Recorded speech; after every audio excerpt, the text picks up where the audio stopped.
BCS Media. And to Brown County Junior High School. I'm Julia. And I'm Aiden. Our guest is Brown County Junior High School Assistant Principal and Athletic Director, Mr. Gavin Steele. Mr. Steele, welcome to our program. Thank you, ladies. Thanks for letting me be a part of your program this morning. We will be talking with Mr. Steele about athletics. Mr. Steele, is it hard to believe we are wrapping up winter sports? It is. In fact, we had a very quick winter season, it felt like, and I think part of it was due to the weather. We had beautiful weather this winter, and we didn't run into those issues that we normally run into during the winter. We have one team that's still finishing up their season, and that's wrestling. They'll finish up next weekend, March 4th. But then after that, we're done with the winter seasons. So what are some of the highlights of winter sports so far?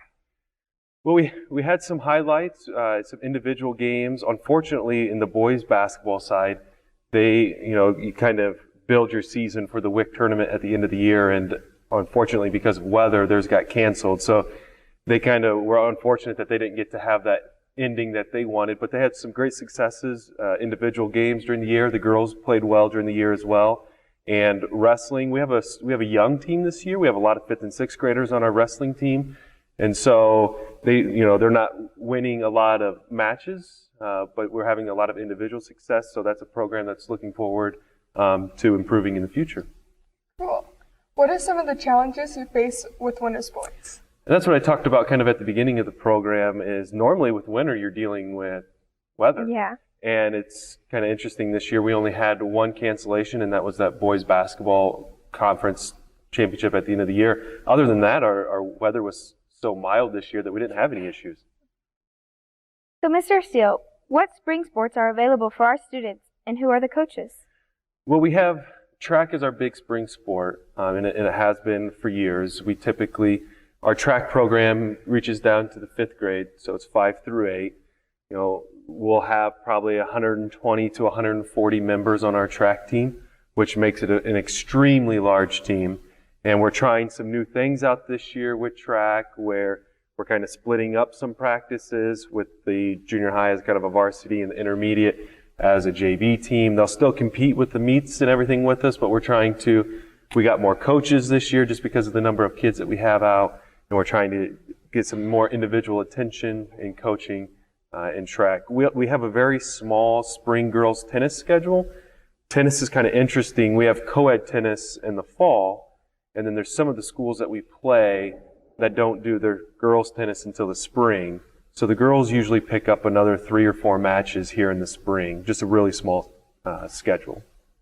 Mrs. Steele, can you give us some spring sports previews and thoughts about the upcoming season? Yeah, I think we're really excited. Like I said, we have that small girls tennis schedule, but I think the big excitement is track. Anytime you have the numbers that we have in track and you have that much student involvement, it's always great to see the students out and competing. We have a lot of home meets this year, which is nice because that means more students will be able to participate. When we travel, we're kind of limited on the number of students. We can't take 120 students to every away meet. So we're happy to have a lot of home meets this year where we can get a lot of students in races. What does it take to be an athlete at Brown County Junior High? Well, we try to make it as simple as possible. And we've streamlined it so it doesn't really matter if you're an intermediate student, a junior high student, a high school student. All the requirements are the same. And the first and most important thing is that you have to have a physical. And here coming up is going to be the great time to get that physical because it'll be good for the entire next school year.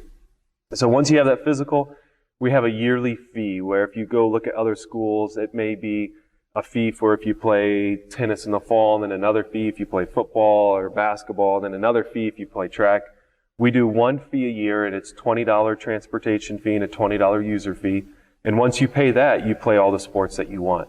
So we try to keep it as easy as possible for our athletes and our families in hopes that we can increase our participation as well. What advice would you give each student athlete?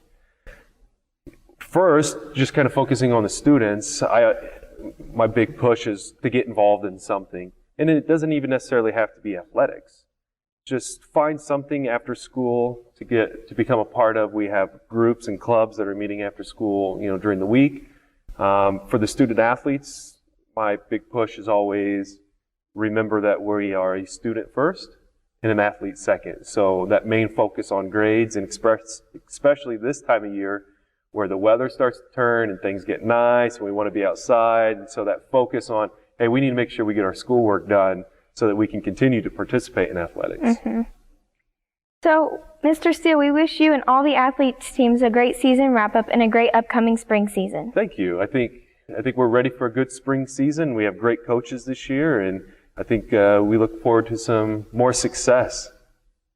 Mrs. Steele, thank you for being on our program. Thank you, ladies, for letting me be a part. And thank you for watching. I'm Aiden. I'm Mr. Steele. And I'm Julia. We hope to see you on our next program. Have a great day.